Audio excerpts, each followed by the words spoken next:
Guys welcome back to another video. तो मैं आपका वापस से स्वागत करता हूं कोडरोम पर। तो गाइस हमारा एक और महा रिवीजन सेशन आ चुका है जो कि है सीटी सब्जेक्ट का, जहां पे हम वापस से थियरी पूरी की पूरी वीक 1 से वीक 4 कंप्लीट करने वाले हैं। और हाँ, इसके बाद आप प्रैक्टिस सेशन लगाना ना भूलिएगा, जो कि मैंने क्विज 1 के पेपर एनालिसिस में करा रखा है। अगर वो आप लगा लेंगे तो इस प्रिपरेशन में आपके ऊपर सोने का सुहागा हो जाएगा। तो फटाफट जाकर इसको भी इसके साथ देख लेना, ठीक है। पहले आप इस थियरी को कंप्लीट कर लो, उसके बाद आप उसको देख लेना। तो कंप्यूटेशनल थिंकिंग को इसलिए इंक्लूड किया गया है हमारे सिलेबस में क्योंकि हमारे सिलेबस में पाइथन आने वाला है। और पाइथन के कॉन्सेप्ट को बनाने के लिए पाइथन कैसे वर्क करता है, जैसे कि अगर आपको कोई सेंटेंस लिखना है तो सबसे पहले हम इंग्लिश में अल्फाबेट सीखते हैं कि अल्फाबेट क्या होते हैं। वैसे ही हम इस कोर्स में सीखेंगे कि पाइथन को पहले समझने के लिए हम पहले उसके कोड्स को समझेंगे, कोड्स क्या कहना चाहते हैं। तो इसीलिए इंट्रोड्यूस हुआ है कंप्यूटेशनल थिंकिंग। तो देखो कंप्यूटेशनल थिंकिंग में होता क्या है, अगर हमको अपनी बात कंप्यूटर को समझानी हो, ठीक है, तो हम उसको कैसे समझाएंगे। हम सिंपली उसको बोल को तो समझाएंगे नहीं कि भाई तुम्हें ये करना है तो तू ये करके दिखा, तो वो तो ऐसा चीज करेगा नहीं, ठीक है। तो उसी चीज के लिए हमने कुछ चीजें डेवलप की जो कि कंप्यूटेशनल को हमारी बातें समझ में आ सके। तो सबसे पहले हमने एक फ्लो चार्ट बनाया, ठीक है।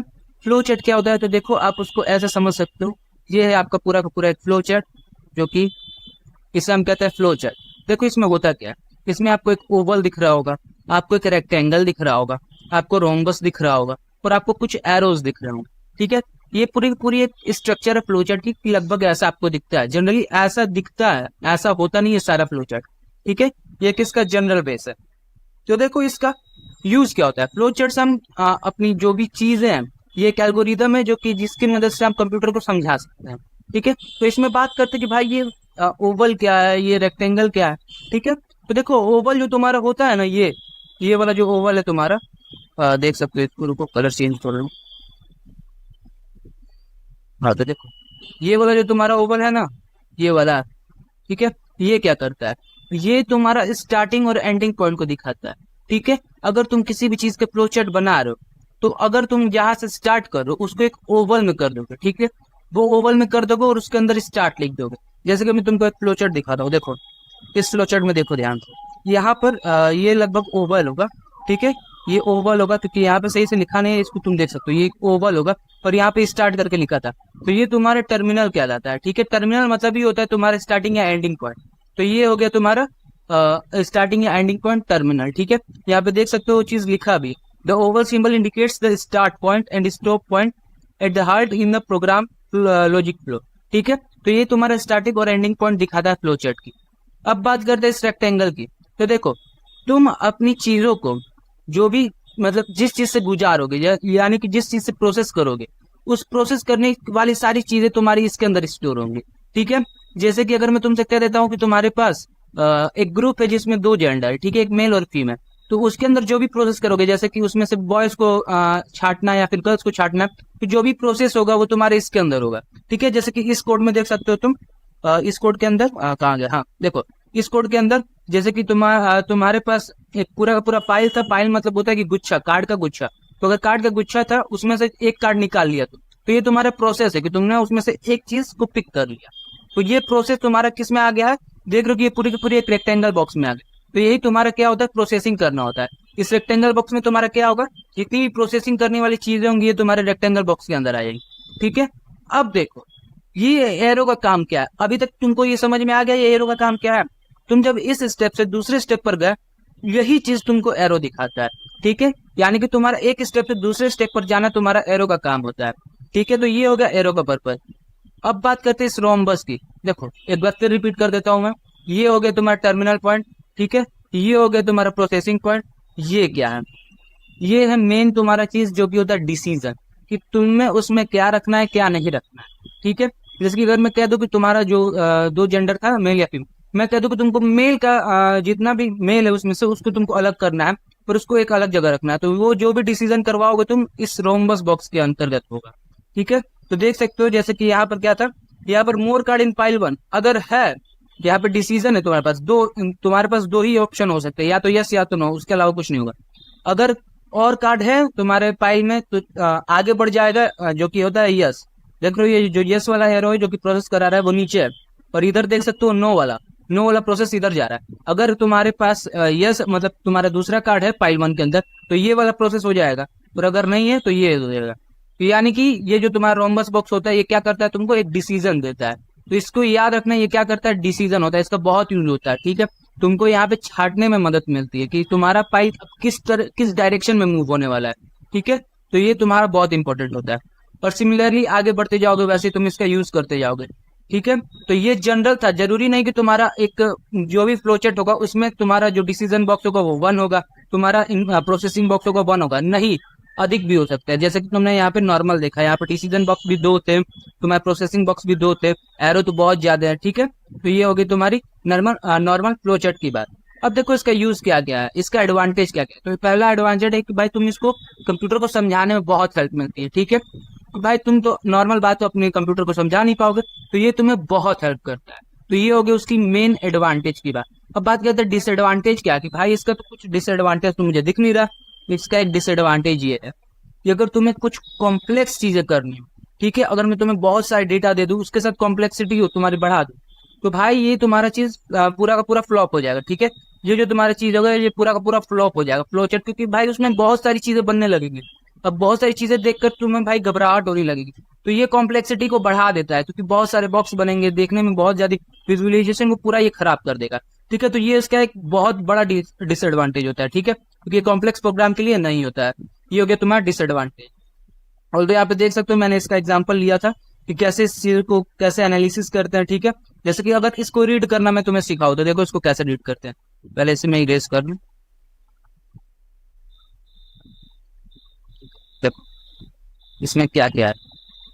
देखो पहला तुम्हारा स्टार्ट हो गया, ठीक है, जो कि टर्मिनल पॉइंट था, और ये हो गया तुम्हारा एंड पॉइंट जो कि दूसरा टर्मिनल पॉइंट है। मैंने बोला था कि तुम्हारे पास टर्मिनल पॉइंट स्टार्ट और एंड होता है। अब देखो यहाँ पे इनिशियलाइज हो गया, यानी कि तुम्हारा प्रोसेसिंग चल रहा है। अब यहाँ पे तुम कुछ भी दे सकते हो। इनिशियलाइज मतलब जैसे कि अगर तुम्हारे पास कार्ड जैसे कि नंबरिंग कर दूं, मैं यहाँ पे कार्ड इंडेक्सिंग कर दूं, जैसे कि एक कार्ड को 0 लिख दूं, एक दूसरे कार्ड को 1 लिख दूं, तो वो तुम्हारा इंडेक्सिंग जो भी होगा इस इनिशियलाइज में होगा। इनिशियलाइज का मतलब ही होता है इंडेक्सिंग करना। ठीक है, मतलब उसको किस चीज से तुम स्टार्ट कर रहे हो। तो मान लो कि तुम्हारा कार्ड यहाँ पे 0 से स्टार्ट कर रहा है। ठीक है, तो आगे बढ़ोगे, तुम्हारे पास कार्ड है, हाँ तुम्हारे पास अभी पूरा गुच्छा है, तुम्हारे पास अभी स्टार्ट ही कर रहे हो 0 से, तो यानी कि तुम्हारे पास एक कार्ड होगा, तो उसमें से एक कार्ड निकाले। ठीक है, तुम्हारे पास कार्ड खत्म नहीं हुआ, नो, तो ये वाला प्रोसेस नहीं होगा, तुम इधर जाओगे। ठीक है, अब देखो यहाँ पे क्या बोल रहा है, pickup card X from pile 1, तो उसमें से वो कार्ड उठा लिए, क्योंकि तुम्हारे पास अभी भी कार्ड है, तो तुम उसमें से वो कार्ड उठा लिए, तो तुम्हारा एक कार्ड आ गया। अब उसको जो यहाँ पे लिखा मूव एक्स टू पाइल 2, तुम्हारा एक गुच्छा था, अब उसमें से एक कार्ड निकाल लिए, तुम उसको दूसरे गुच्छे में रख दिया, तो ये हो गया तुम्हारा मूव एक्स टू पाइल 2। तो ये हो गया तुम्हारा ये वाला स्टेप। अब देखो यहाँ पे जो बोल रहा था डिसीजन की, मान लो कि उस कार्ड में तुम्हारा एक बॉय का पूरा वो है, बायो है, तुम्हारा पूरा बॉय का बायो है उसमें। तो अगर मैं कहूँ कि नहीं मुझे गर्ल का बायो चाहिए, तो गर्ल वाला यहाँ पे डिसीजन तुम्हारा यस चाहिए, तो अगर तुम्हारा वो गर्ल का होगा तो आगे बढ़ जाएगा, अगर बॉय का होगा तो यहाँ पे फॉल्स को नो, यानी कि फॉल्स होके तुम्हारा यहाँ पे आ जाएगा डू समथिंग फॉर नो। ठीक है, तो यहाँ पे तुम कुछ दूसरी चीज लिख दोगे, इसको लिख दोगे कि उसको तीसरे गुच्छे में रख दो, मूव टू पाइल 3। तो मान लो कि तुम दोनों को अगर सेपरेट कर रहे हो, बॉय और गर्ल के कार्ड को, तो गर्ल वाले कार्ड को पाइल 2 में ही रहने दोगे, और बॉय वाले कार्ड को किसी दूसरे गुच्छे में रख दोगे, जिसका नाम दे दोगे पाइल 3। यहाँ पे पाइल 3 करके तुम लिख दोगे। ठीक है, और ये वापस चला जाएगा यहाँ पे। अब तुम वापस चेक करो कि उसके अंदर तुम्हारा कार्ड है कि नहीं पाइल 1 के अंदर। ठीक है, तो ऐसे रीड करते हैं तुम्हारे पूरे के पूरे फ्लो चार्ट को। अब देखो सैनिटी क्या होती है, सैनिटी ऑफ डेटा, यानी कि तुम्हारे डेटा के अंदर कुछ त्रुटि, यानी कि कुछ ना कुछ उल्टी सीधी चीजें उसमें हो रही, तो वो क्या होता है। देखो मान लो कि तुम्हारे पास जो भी कार्ड दिया हो, कार्ड के अंदर तुम इंडेक्सिंग कर रहे हो। अब इंडेक्सिंग में तुम्हारा स्टार्ट होगा 0 से 1, 0 1 2 3 ऐसे डॉट डॉट डॉट आगे बढ़ता जाएगा। लेकिन उसी इंडेक्सिंग की जगह अगर किसी ने अल्फाबेट लिख दिया तो वही सारी चीजें होती है कि मतलब उसकी जितनी भी गलतियां होती है वो सैनिटी में आती है। यानी कि जो चीज उसको कैरी करना चाहिए था, जो वैल्यू उसको लेनी चाहिए थी, वो वैल्यू वो ना लेकर दूसरी वैल्यू ले लिया, ये होती है तुम्हारी सैनिटी। ठीक है, यानी कि तुम्हारे कार्ड के अंदर जो भी गलतियां हैं वो तुम्हारी सैनिटी के अंदर ही आएंगी। तो ये होता है सैनिटी ऑफ डेटा। यहाँ पे सैनिटी के कुछ मैंने वैल्यूज पॉइंट्स दे रखे, तुम उसे पढ़ लो। ठीक है, जैसे कि अगर for example mark has lie between 0 to 100, अब वो 0 to 100 ना होकर 101 हो गया, तो भाई ये तो गलत बात है, ये तो तुम्हारी सैनिटी हो गई। यानी कि कार्ड तुम्हारा जो भी मार्क्स होगा वो 100 से ऊपर तो हो नहीं सकता, लेकिन तुम्हारा मार्क्स दे दिया 101, तो वो तुम्हारी सैनिटी हो गई, ठीक है। कैन नॉट, देखो name can not have funny character, यानी कि फनी कैरेक्टर्स नहीं हो सकते। अब जैसे कि किसी का नाम है सनी, तो सनी और डॉलर के सिंबल आगे लगा दिए, तो भाई वो तो पूरी की पूरी गलत वैल्यू है।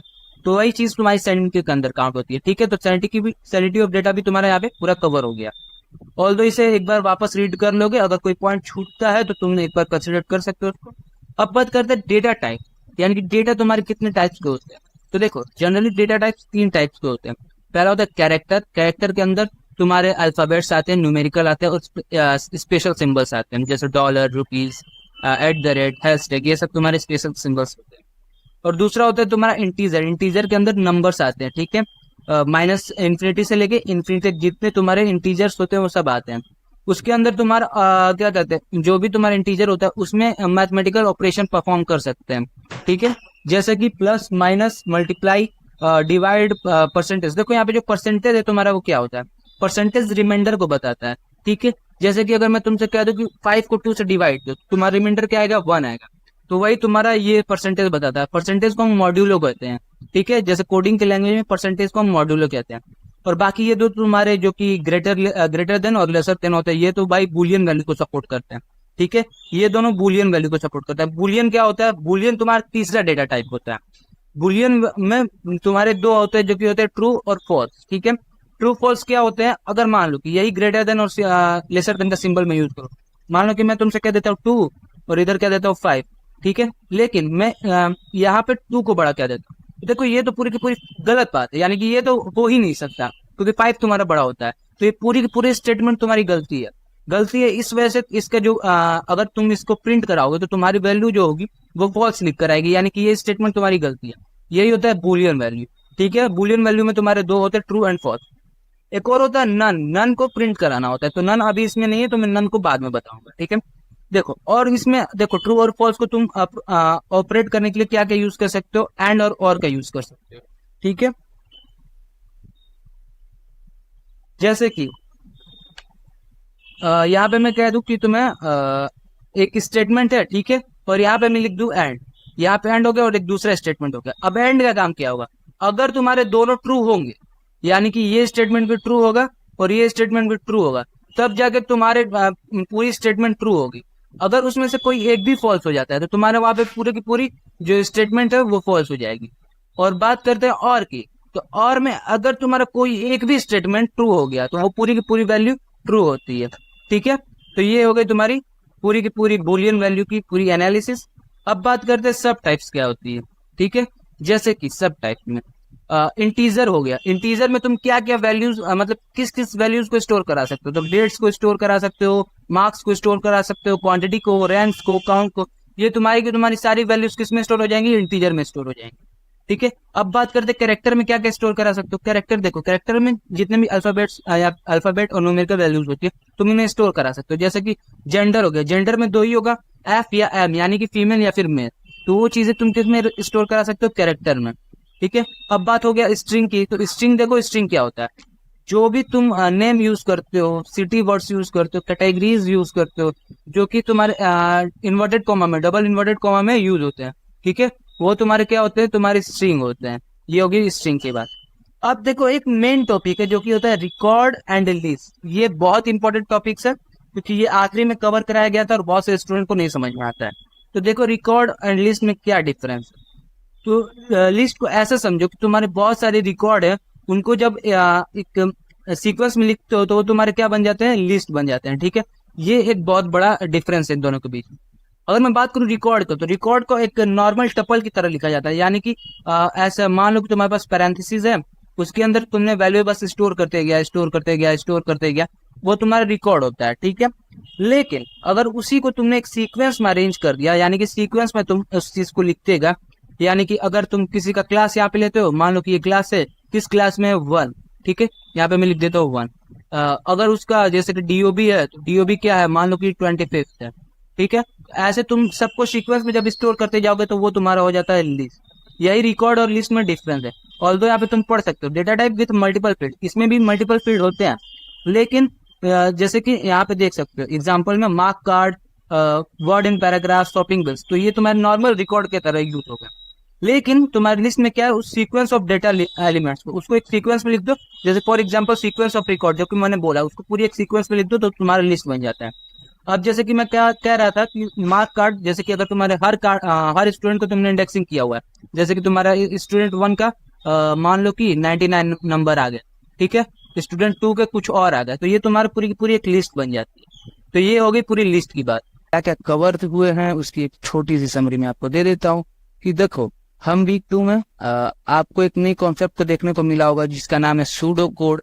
फिर उसके पहले हमने फ्लो चार्ट को वो किया होगा, अंडरस्टैंड किया होगा कि कैसे फ्लो चार्ट काम करते हैं। तो उन्हीं सारी चीजों पे हम फटाफट स्टार्ट करते हैं। तो देखो, सबसे पहले हम सूडो कोड को समझते हैं कि सूडो कोड कैसे वर्क करता है। मैंने आपको वीक 1 में इसका थोड़ी सी झलक दिखा दी थी कि ये कैसे वर्क करता है, लेकिन वीक 2 में हम इसे डिटेल में देखेंगे। तो प्रोफेसर ने सबसे पहले बात की थी मैक्सिमम मार्क्स की, मैक्सिमम मार्क्स कैसे कैलकुलेट करते हैं फ्लोचार्ट की मदद से, ठीक है। तो आपको याद होगा कि प्रोफेसर ने आपको पाइल्स दिखाई होंगी, यानी कि आपको कार्ड्स के कुछ कलेक्शन दिखाई होंगे, उसको पाइल्स कहते हैं। तो उस पाइल्स में एक आईडी नंबर होगा, फिर एक जेंडर समथिंग होगा, फिर नेम होगा, फिर मार्क्स होगा, ठीक है, सब्जेक्ट्स के मार्क्स होंगे। तो अब मैं यहाँ पे आपको एक डेमो लेके चल रहा हूँ कि आपको लगभग ऐसा ही दिखता होगा, ठीक है। तो देखो, सबसे पहले फ्लो चार्ट में होता क्या है, स्टार्ट होता है जो कि हमने कर दिया है, ठीक है, यहाँ पे स्टार्ट टर्मिनल हमारा स्टार्ट हो चुका है, और एक एंड पॉइंट होता है जो कि दूसरा टर्मिनल होता है। तो ये दोनों हमारे फ्लो चार्ट में आ चुके हैं। अब होता है इनिशियलाइजिंग करना, यानी कि आप जिस चीज पर एनालिसिस करने वाले हो उसको किस चीज से स्टार्ट कर रहे हो, ठीक है। तो यहाँ पे आप मैक्सिमम को फाइंड करोगे, मैक्सिमम मार्क्स को फाइंड करोगे। तो मैं आपको बता दूं कि आप किसी भी बड़ी चीज को फाइंड करने जाते हो तो सबसे पहले छोटी छोटी चीजें से फाइंड करना स्टार्ट करते हो। तो आपको जब मैक्सिमम फाइंड करना है तो सबसे पहले ये देखोगे कि सबसे पहले छोटा नंबर क्या था, फिर उसके बाद का नंबर क्या है, फिर उसके बाद का नंबर क्या है। तो आप ऐसे ढूंढते हुए जाओगे, ठीक है। मान लो कि एक कार्ड पर 45 है और दूसरे कार्ड पर 53 है, ठीक है, सपोज 53 है, और तीसरे कार्ड पर मान लो कि आपके पास 69 है, ठीक है, 69 है। देखो, तो सबसे पहले आप 45 पर आए, ठीक है। 45 के बाद आप देखोगे कि इसके बाद तो 53 आ रहा है जो कि मैक्सिमम नंबर है 45 से। तो अब आपका 53 जो होगा वो आपका जो मतलब मैक्सिमम नंबर होगा वो आपका 53 होगा। लेकिन अब जब दूसरा कार्ड उठाओगे 53 के बाद तो आप उठाओगे 69। तो आप क्या देखोगे कि 53 के बाद भी एक दूसरा कार्ड है जिसका मैक्सिमम मार्क्स है वो है 69, ठीक है। तो उसी तरह हमारे फ्लो चार्ट भी काम करता है। आप धीरे धीरे करके एक एक कार्ड को उठाते जाओगे, उसके मुताबिक आप अपने मैक्सिमम मार्क्स को अपडेट करते जाओगे, ठीक है। तो ये हो गया पूरा का पूरा आपका बेसिक कि कैसे एनालिसिस करते हैं। आओ देखते हैं कि फ्लो चार्ट बना कैसा है इसका। तो ये रहा आपका फ्लो चार्ट का पूरा मॉडल। इसको थोड़ा मैं जूम कर लेता हूँ, ठीक है। तो देखो, यहाँ पे स्टार्ट हमारा पूरा टर्मिनेट हो चुका है, यहाँ पे स्टार्ट, और यहाँ पर आपका पूरा एंड टर्मिनेट हो चुका है। हाँ, तो देखो, यहाँ पे मैंने आपको बोला कि मैक्स आप सबसे पहले छोटे से स्टार्ट करोगे, तो यहाँ पे 0 से स्टार्ट किया गया कि मान लो कि किसी कार्ड पर मैक्सिमम मार्क्स 0 होगा, लेकिन होता नहीं है। सबसे छोटे से स्टार्ट करोगे तो 0 होगा, क्योंकि 0 किसी का मार्क्स होता नहीं है। तो आप ऐसा मार्क्स चूज करोगे कि जो सबसे छोटा हो और वो किसी के पास हो ना। तो आपने 0 चूज किया। लेकिन देखो, यहाँ पर मैक्स कार्ड आईडी भी, अब देखो मैं कहूंगा कि किस बंदे के पास वो सबसे ज्यादा मैक्सिमम मार्क्स है, तो आप ना हर बंदे को मैक्सिमम आईडी दे रखे होगे। मान लो कि यहाँ पर अगर नेम भी होता, यहाँ पे अगर आप एक नेम भी लिखे होते तो ठीक है, आप उस नेम को किससे इंडेक्स कर देते, उसके कार्ड आईडी से इंडेक्स कर देते। तो यहाँ पे मैं मान लेता हूँ कि हर नेम मतलब हर स्टूडेंट का उसका आईडी है, यानी कि हर आईडी एक पर्टिकुलर स्टूडेंट की है, ठीक है। तो देखो, यहाँ पे अगर आप कंप्यूटेशनल थिंकिंग पढ़ोगे या फिर पाइथन पढ़ोगे तो इंडेक्सिंग हमेशा 0 से की जाती है। इसको आपको याद रखना है। आप कोई भी कोडिंग लैंग्वेज पढ़ोगे, पाइथन या फिर कंप्यूटेशनल थिंकिंग जो आप स्यूडो कोड पढ़ रहे हो, वो आपकी इंडेक्सिंग 0 से स्टार्ट होती है। इसी वजह से मैंने आपसे बोला मैक्सिमम में भी कि आप वो नंबर लोगे जो किसी कार्ड के पास नहीं है और सबसे छोटा हो। तो अगर आप मैक्सिमम कार्ड आईडी लोगे तो वो नंबर लोगे जो किसी के पास नहीं है और सबसे छोटा हो। तो देख रहे हो कि आप इंडेक्सिंग हम 0 से स्टार्ट करते हैं, तो उससे छोटा क्या है, -1, और -1 किसी के पास नहीं होगा। इस वजह से हम यहाँ पर अपना मैक्सिमम कार्ड आईडी क्या ले लिए, -1 ले लिए। तो ये है आपका वेरिएबल, इसको याद रखना, इसको वेरिएबल करते हैं क्योंकि ये अभी धीरे धीरे अपडेट होगा, यानी कि धीरे धीरे चेंज होगा। तो ऐसी वैल्यूज जिसकी वैल्यू अपडेट होती रहे, चेंज होती रहे, उसे हम वेरिएबल कहते हैं। तो ये आपके वेरिएबल हो गए और इसको हमने इनिशियलाइज कर दिया, ठीक है। इस बॉक्स को जो डायमंड शेप में दिख रहा है इसको हम कहते हैं डिसीजन बॉक्स। इसमें हम डिसीजन लेते हैं, ठीक है। तो देखो, अब मैंने आपको बताया था कि आप एक एक करके मतलब फाइल से कार्ड को उठाओगे। तो इस डिसीजन में क्या कह रहा है कि अगर आपके पास फाइल में कार्ड है तो आप आगे बढ़ो, यानी कि ये नीचे वाला प्रोसेस जितना आपको ये दिख रहा है ये कंसिडर्ड होगा, वरना आपका जो होगा पूरा का पूरा प्रोसेस खत्म हो जाएगा, यानी एंड हो जाएगा, अब आपका पूरा काम हो चुका है। तो नहीं, आप अभी स्टार्ट कर रहे हो तो आपके पास फाइल में कार्ड होंगे, तो आप नीचे बढ़ोगे, ठीक है। नीचे बढ़ोगे तो पहला, अब इसके बाद डिसीजन बॉक्स के बाद आपका जो ये वाला लाइन आया, ठीक है, इस लाइन में देखो क्या है, pick a card X from pile 1। अगर आपके पास कार्ड है तो उसमें से आप कार्ड वो उठाओ। तो सपोज आपने वो कार्ड उठाया, उसका इंडेक्सिंग 0 था, यहाँ पे मैंने 0 दे रखा है, ठीक है, उसका इंडेक्सिंग यहाँ पर आप देख सकते हो 0 था। तो सपोज आपका इंडेक्सिंग 0 है और वहां पे 45 है, मतलब उसका मार्क्स 45 है, तो अब जो आपका मैक्सिमम मार्क्स हो जाएगा, यहाँ पे देख लो। अगर इसको हम बात करें इस वाली लाइन को, तो ये क्या कह रहा है कि आपके पास जो मैक्सिमम मार्क्स है वो 45 है। तो देख सकते हो कि वो मैक्स वैल्यू से ज्यादा है, मैक्स अभी हमारा 0 था और जो हमारे कार्ड पर जो मार्क्स है वो 45 है, तो ऑब्वियसली बड़ा है, बड़ा है, इसी वजह से वो अब क्या होगा, इस नीचे वाले लाइन पर जाएगा। अगर नहीं होता तो वो इस साइड जाता, यानी कि नो की तरफ, ठीक है, इस साइड जाता। अब इस साइड क्या कंडीशन थी आपको, पहले मैं नो वाला समझा देता हूँ। इस साइड क्या कंडीशन थी, अब चेक करोगे कि जो आपका मार्क्स का जो कार्ड आपने उठाया है उसका जो मार्क्स है वो मैक्सिमम के बराबर है कि नहीं। यहाँ पे तो आपका बड़ा वाला कैंसिल हो गया, अब चेक करो कि कम से कम बराबर भी तो होना चाहिए। तो अगर वो बराबर है तो आपका मार्क्स है 45, लेकिन वो मैक्सिमम वैल्यू 0 है। यहाँ पे देख लो मैक्सिमम वैल्यू आपकी 0 है, लेकिन मार्क्स है 45, यानी कि इस कंडीशन को भी ये फॉल्स कर देगा, यानी कि वो अब इधर से नीचे आएगा, ठीक है, नीचे आएगा और जाते जाते जाते जाते जाते जाते कहाँ चला जाएगा, वापस डिसीजन वाले बॉक्स पर चला जाएगा। यानी कि आप वापस देखो वहां से, क्योंकि आपका जो मैक्सिमम वाला जो फुलफिल करने वाला जो जितने भी प्रोसीजर्स थे वो पूरे नहीं हुए, तो आप वापस इस वाले पोजीशन पे चलेगा, ठीक है। मान लो कि वो ट्रू हो जाता, अगर वो आपका कार्ड 0 से बड़ा हो जाता, मतलब आपका जो मार्क्स है वो 0 से बड़ा है, तो नीचे आते, यानी कि इस वाले पोजीशन पे आते। क्या देखते आप, मैक्सिमम जो मार्क्स है वो आप उसको दे देते। अगर मैं इसको इरेज करूं, यहाँ पे जो लिखा था आपको दिखे, इसको मैं इरेज कर लेता हूँ, वेट, ठीक। हाँ, तो देखो यहाँ पे क्या लिखा है, यहाँ पे है कि आपका जो अब जो मैक्सिमम जो नंबर होगा, यानी कि ये वाला जो मैक्सिमम की वैल्यू होगी वो अब क्या हो जाएगी, अपडेट हो जाएगी। तो अब अपडेट होके क्या हो जाएगी, जो आपका ऊपर कार्ड था उस पर 45 था, तो 45 की वैल्यू अब आपकी मैक्सिमम हो जाएगी, यानी कि ये अब आपकी मैक्सिमम वैल्यू है, ठीक है। तो अब आपकी 45 मैक्सिमम वैल्यू है, और जो कार्ड आईडी हो जाएगी वो -1 से चेंज होकर क्या हो जाएगी, 0 हो जाएगी, क्योंकि जो आपका कार्ड आईडी था वो 0 था। तो ये याद रखना, ठीक है। यहाँ पर आपका अपडेट हो चुका है, यानी कि आपको एक मैक्सिमम नंबर मिल चुका है, ठीक है। अब वापस देख रहे हो कि अगर इसको मैं वापस इरेज कर दूं आपको दिखाने के लिए, तो देखो यहाँ पे अब देखो कि ये जो लाइन है, ये जो नीचे वाला लाइन है, ये यहाँ से भी खत्म होकर कहाँ जा रहा है, ये ऊपर की तरफ ही जा रहा है, यानी कि ये वापस इस पोजीशन से स्टार्ट हो गया। यानी कि आपका एक कार्ड हो गया, आपने एक कार्ड को एनालिसिस किया, अगर वो मैक्सिमम मार्क्स रखता था तो आपने अपडेट किया, अगर नहीं रखता था तो आप वापस उस कार्ड में जाके ढूंढने लगे मैक्सिमम कार्ड को। तो यही आपका पूरा का पूरा प्रोसीजर था फ्लो चार्ट का। आई होप आपको समझ में आया होगा कि फ्लो चार्ट कैसे वर्क करता है, उसको कैसे एनालिसिस करता है। अब इसके बाद आपने एक नया वर्ड सुना होगा, जो कि एक नया टर्मिनोलॉजी था, जो कि था सूडो कोड, ठीक है। तो सूडो कोड का अगर आपको याद होगा तो वीक 1 में मैंने आपको बताया था कि फ्लो चार्ट का एक बहुत बड़ा डिसएडवांटेज है कि अगर आपको थोड़े ज्यादा डेटा दे दी जाए तो वो थोड़े कॉम्प्लेक्स हो जाते हैं, यानी कि वो कॉम्प्लेक्स बन जाती है। तो इसी चीज को सॉर्ट आउट करने के लिए हमारे कोर्स में इंट्रोड्यूस हुआ है, जो कि है सूडो कोड, ठीक है। सूडो कोड, अब देखो सूडो कोड क्या होता है। सूडो कोड तुम्हारा नॉर्मली जैसे कि तुम अगर कोडिंग करते हो उसमें जैसे पाइथन हो गया, ये सब जो भी लैंग्वेज हो गया, ये लैंग्वेज कंप्यूटर को समझाने के लिए बहुत इजी होता है, यानी कि आप इसको कोड करके आप एक प्रोग्राम तैयार कर सकते हो जो कि कंप्यूटर इजीली समझ जाएगा, ठीक है। तो फ्लो चार्ट के बाद हमने एक इसको देखा जो कि बहुत इजी था, यानी कि ये अगर आपके पास बहुत बड़े डेटा भी है तो आप इसको एक इजी वे में लिख सकते हो, ठीक है। ये होता है सूडो कोड का मेन पर्पज। तो देखो सूडो कोड को एक नॉर्मल सेंटेंस की तरह लिखते हैं, यानी कि उसमें एक सेंटेंस होता है, सेंटेंस जैसे इसको नॉर्मली हम लिख सकते हैं। अगर मैं बात करूं कि ऊपर वाला जो कार्ड था, अगर मैं आपको एक अगर मैं आपको कहूं कि एक मैं न्यू प्रोसीजर लेके चल रहा हूं कि ये जो ऊपर वाला प्रोसेस था मैं इसको कंक्लूड नहीं कर रहा, एक मैं आपको नॉर्मली सूडो कोड समझा रहा हूं कि कैसे नॉर्मल जनरल अगर आपको दिया हुआ हो फ्लो चार्ट तो आप उसको कैसे सूडो कोड को एनालिसिस करोगे।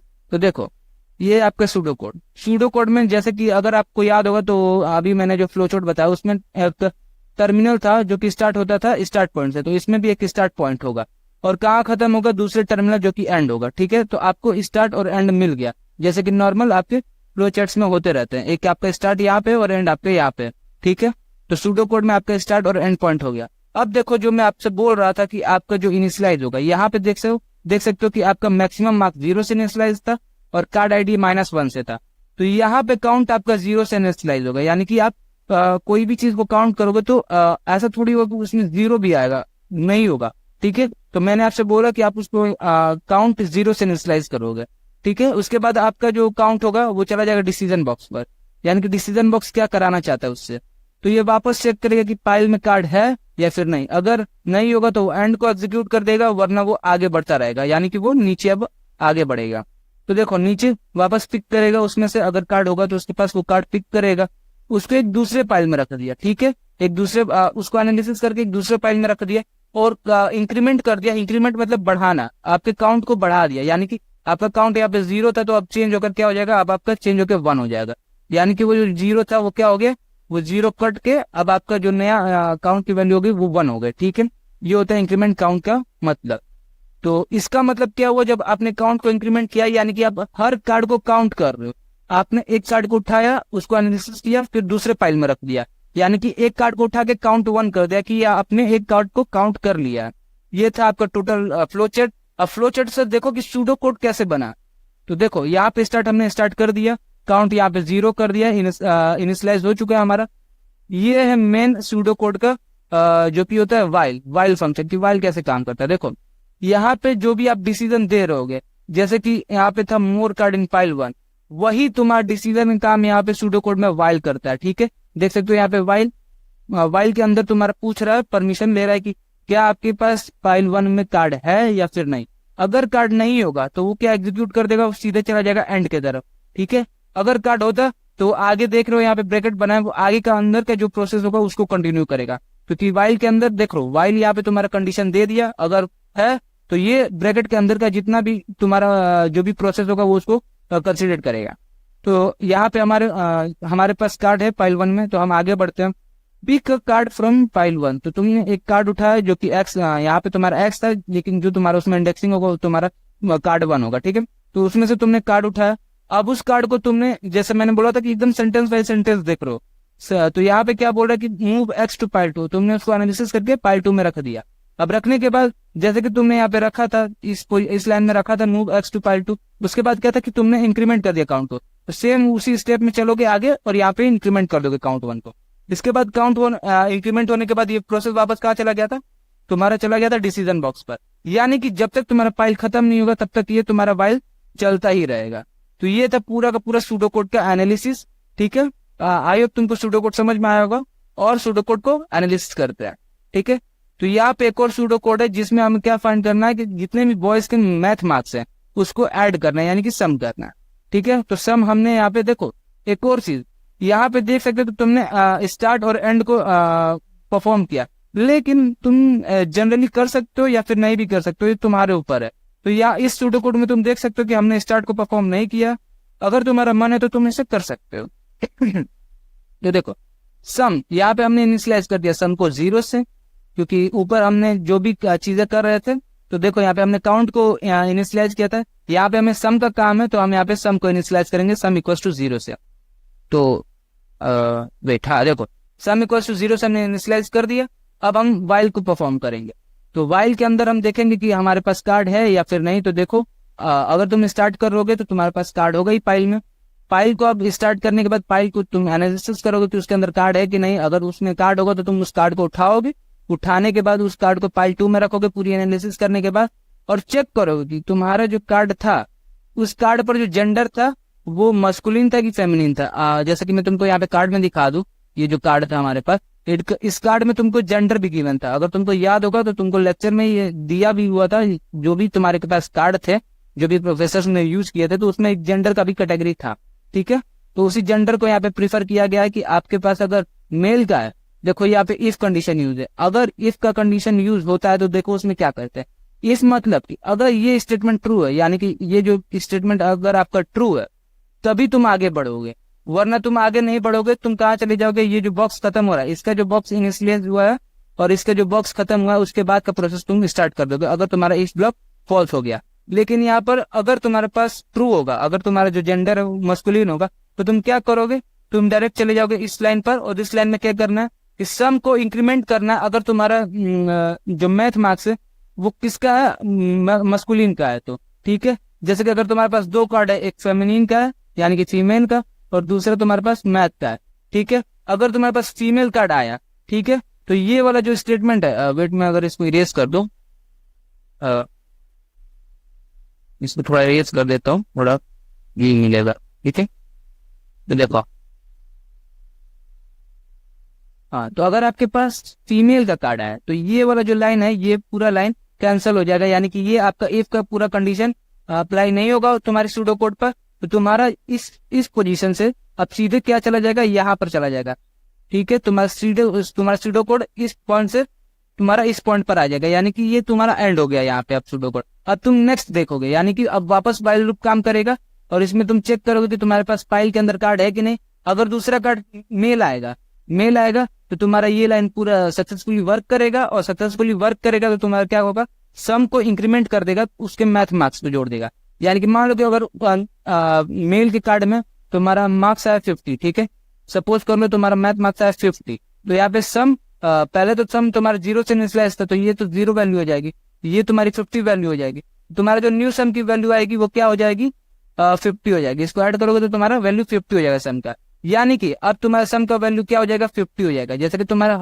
हर टाइम ऊपर तुमको याद होगा तो तुम्हारा मैक्स का वैल्यू बढ़ते जा रहा था, अपडेट होते जा रहा था, वैसे ही यहाँ पे सम की भी वैल्यू तुम्हारी अपडेट होती जाएगी। अब तुम्हारा सम क्या हो जाएगा, 50 हो जाएगा। फिर वापस तुम चेक करोगे कि तुम्हारे फाइल में कार्ड है कि नहीं। अगर कार्ड होगा मेल का तभी तुम ये वापस प्रोसीजर इस्तेमाल करोगे, तुम्हारा मैथ का मार्क्स वापस सम में जुड़ेगा।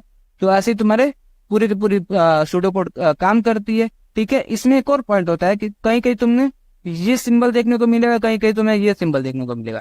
ये जो सिंबल होता है ना, इसको असाइन के लिए यूज करते हैं। जैसे कि तुम यहाँ पे देख सकते हो, ये जो सिंबल है ना, ये असाइन के लिए यूज किया गया है, यानी कि ये जो तुम्हारा टोटल सम करने के बाद जो वैल्यू आएगी, ये तुम्हारा सम कंटेन कर लेगा, यानी कि ये तुम्हारा सम रख लेगा। लेकिन ये जो तुम्हारा डबल इक्वल का सिंबल होता है, ये इक्वलिटी चेक करता है, यानी कि ये जो तुम्हारा जेंडर था, जब तक मेल नहीं होगा, यानी कि जब तक तुम्हारा मेल नहीं होगा तब तक ये तुम्हारा काम ही नहीं करेगा। तो इन दोनों को याद रखना, ये तुम्हारा असाइनिंग के लिए काम होता है और ये तुम्हारा इक्वलिटी के लिए असाइन होता है, ठीक है। तो इन दोनों को याद रखना, ये बहुत ज्यादा यूज होते हैं। ऑल्दो इससे एरर तुम्हारा आ जाता है अगर तुम पाइथन कोड करोगे, तो अगर तुम्हारा एक इक्वल टू का सिंबल छूट गया तो तुम्हारा पूरा का पूरा कोड में एरर आ जाएगा, ठीक है। तो इन दोनों को याद रखना। अब बात करते हैं कि एक और सूडो कोड की, जिसमें हम क्या करेंगे, बॉयज और गर्ल्स दोनों के मार्क को अलग अलग ऐड करते जाएंगे, यानी कि सम करते जाएंगे। तो देखो, ऊपर जैसे कि तुमने इफ ब्लॉक को यूज किया, लेकिन तुम्हारा नीचे एल्स ब्लॉक नहीं था। अगर याद होगा तो देखो, इस ब्लॉक यूज हुआ, नीचे कुछ नहीं था गर्ल्स मार्क्स ऐड करने के लिए, ठीक है, नीचे तो कुछ नहीं था। तो ये प्रोसीजर पूरा का पूरा ऊपर वाले के जैसा है, एकदम सेम है। यहाँ पे तुमने एक नया वेरिएबल ऐड कर दिया जिसका नाम था गर्ल सम का, ठीक है, गर्ल सम का, यानी कि गर्ल्स के जितने भी मैथ के मार्क्स है उसको ऐड करेगा। यहाँ पे एक न्यू तुम्हारा वेरिएबल ऐड हो गया। अब देखो, अगर ये तुम्हारा जेंडर मेल नहीं होता तो तुम यहाँ पर अभी तक एंड कर दे रहे थे, यहाँ पर जा रहे थे और तुम्हारा पूरा का पूरा एंड हो जाता। लेकिन यहाँ पर तुमको एक नया फंक्शन देखने को मिल गया जो कि एल्स था। एल्स क्या करेगा तुम्हारा, अगर इफ ब्लॉक काम नहीं करता, यानी कि ये जो तुम्हारा स्टेटमेंट काम नहीं करता, तो पूरा का पूरा इस लाइन के बाद तुम कहाँ आ जाओगे, इस पोजीशन पे आ जाओगे, इस वाले पोजीशन पर, ठीक है। याद रखो, अगर तुम्हारा इफ ब्लॉक काम नहीं करता है तो इसका काम ही है कि जो तुम्हारे इसके अंदर चीज है वो ट्रू होगा तब तुम्हारा काम करेगा। लेकिन अगर काम नहीं करता है तो तुम सीधे इस स्टेप पर आ जाओगे इसके बाद से, ठीक है। तो अगर तुम्हारा मेल नहीं था तो ऑब्वियस सी बात है कि तुम्हारा फीमेल होगा, क्योंकि कार्ड पे तुम्हारे दो ही जेंडर थे, मेल या फिर फीमेल।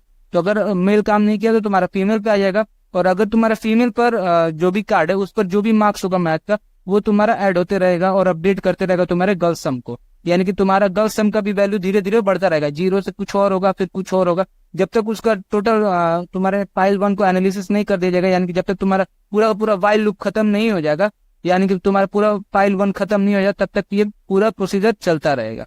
तो ये था तुम्हारा सूडो कोड। तो देखो, अब है हमारा फाइंडिंग मैक्सिमम मैथ्स मार्क्स, जो कि अभी हमने ऊपर देख रहा था फ्लो चैट की मदद से। उसको हम अब सूडो कोड की मदद से देखेंगे कि सूडो कोड की मदद से हम उसको कैसे इम्प्लीमेंट कर सकते हैं। तो देखो, मैक्स मार्क्स हमने यहाँ पे इनिशियलाइज कर दिया, ठीक है। हमारा मैक्स मार्क्स किससे इनिशियलाइज हुआ, 0 से। हमने वाइल लूप भी चला दिया कि हम देखेंगे कि हमारे पास कार्ड है कि नहीं फाइल 1 में। अगर खत्म हो जाएगा तो हमारा एंड हो जाएगा, अगर नहीं होगा तो हमारा आगे पूरा पूरा वाइल लूप चलता रहेगा। अब देखो जो भी तुम्हारा कार्ड उठाया हुआ है उसका जो मैक्सिमम मार्क्स कार्ड है, अगर जो उसका मैथ मार्क्स है अगर वो बड़ा हुआ मैक्सिमम मार्क्स से तभी तुम्हारा इंप्लीमेंट होगा, नहीं तो इस पॉइंट के बाद से डायरेक्ट एंड आ जाएगा। ठीक है, लेकिन अगर ये तुम्हारा सही हुआ यानी कि ये स्टेटमेंट ट्रू हुआ तो तुम उस क्या कर दोगे, अपने मैथ मार्क्स को मैक्स मार्क्स में अपने मैथ मार्क्स को मैक्स मार्क्स में इम्प्लीमेंट कर दोगे और अब तो जो तुम्हारा न्यू मैक्स मार्क्स हो जाएगा वो अपडेट हो जाएगा। सपोज यहाँ पे अभी हमारा 45 था मैक्सिमम मार्क्स, तो तुम्हारा ये अपडेट होकर क्या हो जाएगा, यहाँ पे 45 हो जाएगा। ठीक है, उसके बाद अब वापस चेक करोगे कि किसका 45 से ज्यादा है। तो ऐसे तुम्हारा ये पूरा का पूरा सूडो कोड वर्क करता है। तुम ऑल यहाँ पे देख सकते हो कि तुम अगर इंडेक्सिंग करना चाहो तो उसको कैसे इंडेक्सिंग कर सकते हो। यहाँ पे हमने वापस मैक्सिमम मार्क्स को 0 से इनिशियलाइज किया है। हमने एक और न्यू वेरिएबल ला दिया जो कि मैक्सिमम कार्ड होगा, जो कि इंडेक्सिंग करेगा कि कौन सा कार्ड किस पर्टिकुलर बच्चे का है। ठीक है, तो यहाँ पे तुम्हारा इंडेक्सिंग भी हो गया। फिर यहाँ से वापस तुमने वाइल लूप चला दिया, चेक करते जाओगे कि किसका ज्यादा मैक्सिमम मार्क्स कार्ड है। और यहाँ पे तुमने देखो ये अभी तक तो तुम मैक्सिमम मार्क्स कार्ड बस इम्प्लीमेंट अपडेट कर रहे थे मैक्सिमम मार्क्स में। ठीक है, यहाँ पे तुम उस जो भी तुम्हारा कार्ड है उस कार्ड की आईडी भी तुम यहाँ पे अपडेट कर दोगे, किसमें, मैक्सिमम कार्ड वाले में। ठीक है, तो तुम्हारा अब ये वाला वैल्यू भी अपडेट हो जाएगा। अगर यहाँ पे -1 था तो अभी हमने जो कार्ड लिया था उसका इंडेक्स क्या था, उसका इंडेक्स था तुम्हारा यहाँ पे 0, देख रहे हो यहाँ पे 0 था। तो अब तुम्हारा जो कार्ड हो जाएगा उसका इंडेक्सिंग क्या हो जाएगा, यहाँ पे -1 से 0 हो जाएगा, यानी कि वो भी अब धीरे धीरे अपडेट होगा। तो ये होल तो यहाँ पे तुम्हारा पूर्ण करेंगे कि वीक 3 में क्या क्या हुआ है, उसमें क्या क्या चीजें हैं। ठीक है, तो स्टार्ट करते बिना किसी देरी के, लेट्स बिगिन। तो देखो हमने अभी तक क्या क्या देख रखा है। हमने फ्लोचार्ट को देख रखा है कि उसको कैसे एनालिसिस करते हैं, कैसे फ्लोचार्ट बनाते हैं, ये सारी की सारी चीजें हमने देख ली। फिर वीक 2 में हमने देख लिया कि सूडो कोड को कैसे समझते हैं, सूडो कोड को कैसे लिखते हैं। ठीक है, तो देखो अगर हमारे पास ज्यादा लिमिटेशन आ गई, ज्यादा वेरिएबल्स आ गए अगर हमारे सूडो कोड में, तो हमारा सूडो कोड बहुत ज्यादा बल्कि हो जाएगा, यानी कि बहुत ज्यादा बड़ा हो जाएगा हमारा सूडो कोड। तो उसी सूडो कोड को छोटा करने के लिए हम एक नया कॉन्सेप्ट अपने सूडो कोड में इम्प्लीमेंट करेंगे, जो कि हम देखेंगे वीक 3 में, जो कि ये हमारा प्रोसीजर। ठीक है, प्रोसीजर एक बहुत इंटरेस्टिंग टॉपिक है, इसको जरूर अपने सूडो कोड में इम्प्लीमेंट करना होता है, क्योंकि अगर आपका सूडो कोड जितना बड़ा हो जाएगा तो रीडेबल नहीं होगा और अंडरस्टैंडिंग में प्रॉब्लम क्रिएट करेगा।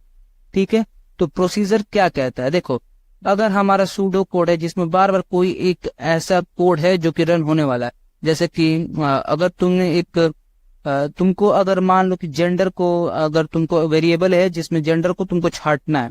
ठीक है, तो तुम एक जेंडर का प्रोसीजर बना लोगे। ठीक है, उस प्रोसीजर में जो तुमको कुछ लिखना होगा तुम उस प्रोसीजर में लिख दोगे। ठीक है, वो तुम्हारा एक प्रोसीजर बन गया।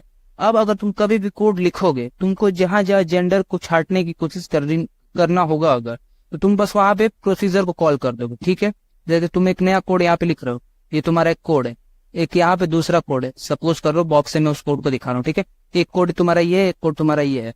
तुमने एक प्रोसीजर कॉल कर दिया है जिसमें तुमको जेंडर को छांटना है, यानी कि जेंडर वेरिएबल को तुमको सेपरेट करना है। कि मान लो कि यहाँ पे तुमको फीमेल, जितने भी उस ग्रुप में फीमेल है उसको तुमको पूरा छांटना है, तो तुम क्या करोगे, सिंपल कोड लिखोगे। अब उस कोड में तुम बार बार उस पूरे के पूरे कॉन्सेप्ट को ना लाते हुए बस तुम वहां पे क्या करोगे, उस प्रोसीजर को कॉल कर दोगे। सिमिलरली यहाँ पे भी उस प्रोसीजर को कॉल कर दोगे, बस एक लाइन में प्रोसीजर कॉल हो जाता है। फिर उसके बाद तुम्हारा कोड बहुत छोटा दिखने लगता है, तुमको बार बार वो पूरे पूरे बल्कि तुमको कोड्स नहीं लिखने पड़ते हैं। यही होता है मेन प्रोसीजर का काम। ठीक है, तो ये हो गया तुम्हारा प्रोसीजर काम कैसे करता है। एक बार आओ स्टेटमेंट देख लेते हैं। ठीक है, देखो प्रोसीजर सपोज यहाँ पे कैसे कॉल किया गया, तुम ये देखो यहाँ पे प्रोसीजर कॉल किया गया सम मैथ्स के नाम से। ठीक है, सम मैथ्स के नाम से कॉल किया गया। अब हाँ देखो यहाँ पे जो सम मैथ्स है, यहाँ पे जो तुम्हारा वैल्यू कंटेन करेगा वो जेंडर के बेसिस पर कंट्रोल करेगा, यानी कि तुमको मैथ का मार्क्स जोड़ना है, लेकिन किस जेंडर का जोड़ना है वो वेरिएबल कौन तुमको यहाँ पे डिफाइन करेगा, वो जेंडर डिफाइन करेगा। जो कि जेंडर यहाँ पे क्या है, देख सकते हो यहाँ पे फीमेल है। ठीक है, वो फीमेल तुम्हारा जेंडर हो गया जिसका मैथ का मार्क्स तुमको सम करना। तो देखो ऐसा तुमको टोटल तुम्हारा पैरामीटर दिख जाएगा। ये जो तुम्हारा फीमेल है ना, इसको याद रखना, ये तुम्हारा पैरामीटर है। ये बॉक्स के अंदर जो भी लिखा होता है ये तुम्हारा पैरामीटर होता है, यानी कि उस पैरामीटर पे तुमको अपना प्रोसीजर डिफाइन करना है। ठीक है, यहाँ पे प्रोसीजर कॉल ऐसे होता है, तुमको अपना प्रोसीजर का नेम देना होता है, फिर उसके अंदर पैरामीटर दोगे तो तुम्हारा प्रोसीजर कॉल हो जाएगा। एक लाइन का ही प्रोसीजर कॉल होता है। ठीक है, यहाँ पे देख सकते हो वेरिएबल के अंदर हमने क्या दे दिया, फीमेल दे दिया, जो कि यहाँ पे पैरामीटर के अंदर आ चुका है। अब जब भी तुम इस प्रोसीजर को कॉल करोगे तो इसकी रिटर्न जो भी इसका रिटर्न क्या आएगा, जब जब तुम्हारा जो प्रोसीजर कॉल होगा फीमेल पर जितने सम मैथ्स के सम होंगे वो सब तुम्हारा क्या प्रोसीजर रिटर्न कर देगा, यानी कि वो वैल्यू रिटर्न कर देगा। ठीक है, अब आओ देखते हैं कि प्रोसीजर को कॉल कैसे करते हैं। उससे पहले एक और मेन पॉइंट कि प्रोसीजर के अंदर होता क्या क्या है। तो देखो, जरूरी नहीं कि तुम्हारा प्रोसीजर हर बार कॉल ही करे, ठीक है, कभी कभी प्रोसीजर कॉल नहीं करता। ठीक है, ये एक मेन पॉइंट है। दूसरा, प्रोसीजर तुम्हारा एक सेपरेट स्टेटमेंट होता है। जैसे मैंने तुम्हें बताया ना कि कोड के अंदर वो पहले से इंप्लीमेंट नहीं होता है, तुम एक पहले से प्रोसीजर कॉल कर दोगे, मतलब एक प्रोसीजर तुम बना लोगे, जहां जहां तुमको प्रोसीजर कॉल कराने की नीड होगी तुम वहां वहां प्रोसीजर कॉल करा सकते हो। तो ये एक सेपरेट स्टेटमेंट होता है। ठीक है, उसके बाद देखते हैं कि use of procedure when the same computational use for difference way. हाँ, तो जहां जहां इस पूरे के पूरे कंप्यूटेशन को जहां जहां तुमको यूज करने की जरूरत पड़े तुम वहां यूज कर सकते हो। पैरामीटर फिक्स कंटेंट्स होता है। तो देखो, पैरामीटर अभी मैंने बताया ना कि ये जो वैल्यू होगी ये तुम्हारी फिक्स होगी, लेकिन जेंडर पे तुमको क्या रखना है, ये एक वेरिएबल है, लेकिन जब तुम जेंडर डिफाइन कर दोगे कि तुमको इस जेंडर पर रखना है तो वो तुम्हारा पैरामीटर बन जाएगा। ठीक है, use variable to save values. तो यहाँ पे हमने जो जेंडर वेरिएबल यूज लिया है उसको यहाँ पे हमने फीमेल वैल्यू से दे दी है, तो यहाँ पे तुम्हारा क्या हो गया, जेंडर तुम्हारा एक फिक्स वैल्यू हो गया। ठीक है, तो ये सारी मेन पॉइंट्स हो गए तुम्हारे। ठीक है, अब बात करते हैं कि एक कॉन्सेप्ट लेते हैं जिसपे हम कैसे इसको इम्प्लीमेंट करेंगे। तो यहाँ पे जैसे कि तुमने देखा होगा तो लेक्चर्स में भी 3 प्राइजेस नाम के एक कॉन्सेप्ट आया है जिसमें हम प्रोसीजर को कॉल करना सीखेंगे। ठीक है, तो देखो उसमें क्या क्या होता है, यहाँ पे मैं तुम्हें बता दूं। देखो, यहाँ पे तुम्हारे पास जैसे कि 3 मैक्सिमम होते हैं। पहला maintain max, second max, third max. Maintain max में क्या होगा, जो टॉपर ऑफ द क्लास होगा। सेकंड मैक्स में जो second topper of the class होगा, और थर्ड मैक्स में third topper of the class होगा। और मैक्स आईडी में तुम मैक्स जो फर्स्ट टॉपर होगा उसकी आईडी कंटेन करोगे। तो ये तुम्हारे पूरे के पूरे वेरिएबल्स होंगे जो कि तुम्हें इसमें इंक्लूड करने हैं। ठीक है, ये तुम्हारे पूरे के पूरे वेरिएबल्स हैं, 6 वेरिएबल है। ठीक है, इसको तुम्हें यूज करना है। ऑल्दो यहाँ पे भी लिखा हुआ है वेरिएबल इंटरेस्ट। ठीक है, यहाँ पे तुम अपने वेरिएबल्स देख सकते हो। तो आओ चलते हैं, देखो कैसे सूडोकोड तुम्हारा यूज होता है प्रोसीजर की तरफ। थोड़ा इसे मैं बड़ा कर देता हूँ।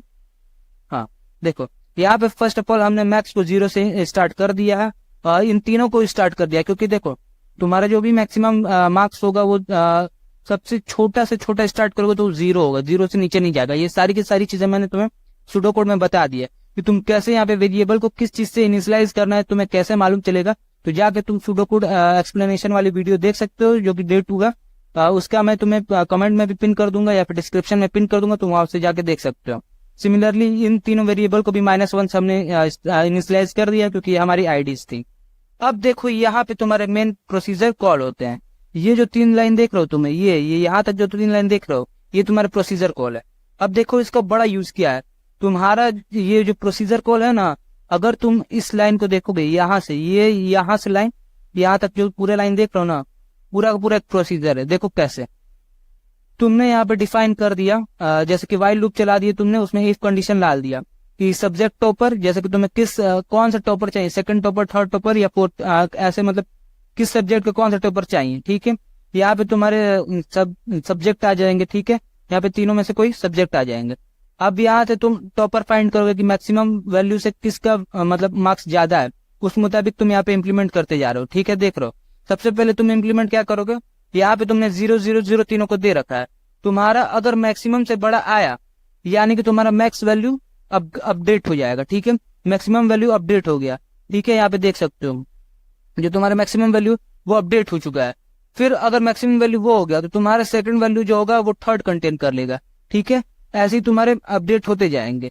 यहाँ पे देख सकते हो थर्ड मैक्स तुम्हारा सेकंड वाली वैल्यू ले लिया, थर्ड मैक्स आईडी तुम्हारी सेकंड मैक्स आईडी ले लिया, सेकंड मैक्स तुम्हारा मैक्स कंटेन कर लिया है, सेकंड मैक्स आईडी तुम्हारा मैक्स आईडी कंटेन कर लिया, मैक्स तुम्हारा टोटल कंटेन कर लिया, क्योंकि तुम्हारे मैक्स से भी बड़ी वैल्यू आ चुकी है। ठीक है, मैंने बताया था तुमको जैसे जैसे तुम्हारी वेरिएबल अपडेट होते जाएंगे तुम्हारा वो वैल्यू कंटेन करता जाएगा।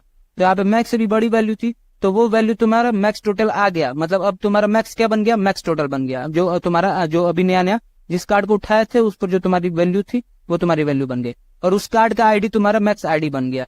ठीक है, अगर तुम्हारा नंबर मैक्स और सेकंड मैक्स के बीच में होता है तो सेकंड मैक्स उस वैल्यू को ले लेता है। यहाँ पे देख सकते हो कि सेकंड मैक्स जो है ना वो एक्स टोटल को ले लिया है, यहाँ पे देख लो। और मैक्स चेंज नहीं होगा क्योंकि मैक्स से तो बड़ा भी तुमको कुछ मिला नहीं है, मैक्स तो अभी मैक्स ही है। और तुम्हारा जो नया कार्ड है उसमें जो मार्क्स आया है वो मैक्स और सेकंड मैक्स के बीच में, इस वजह से तुम्हारा सेकंड मैक्स की वैल्यू अपडेट हो चुकी है। ठीक है, और जो तुम्हारा सेकंड मैक्स का वैल्यू था वो थर्ड मैक्स ले लिया है, क्योंकि देखो कभी भी मान लो कि अगर मैं तुमसे कहूँ कि एक है 70 नंबर, ठीक है, या फिर चलो डिजिट में ही लेके चलते, एक 7, एक है तुम्हारा 10, एक है तुम्हारा मान लो कि 6, ठीक है। सपोज तुम्हारा अभी स्टार्ट करो तुम 0 0 0 से, 0 0 0 से, ठीक है। अगर तुम्हारा अभी तुमने 7 नंबर को काट के उठाया, ठीक है, तुम्हारा मैक्सिमम अभी 7 है, तो मैक्सिमम 7 है तो तुम्हारा पहला नंबर ही 7 बन जाएगा, 7 बन जाएगा ना, तो ये वैल्यू 7 हो गई, ठीक है।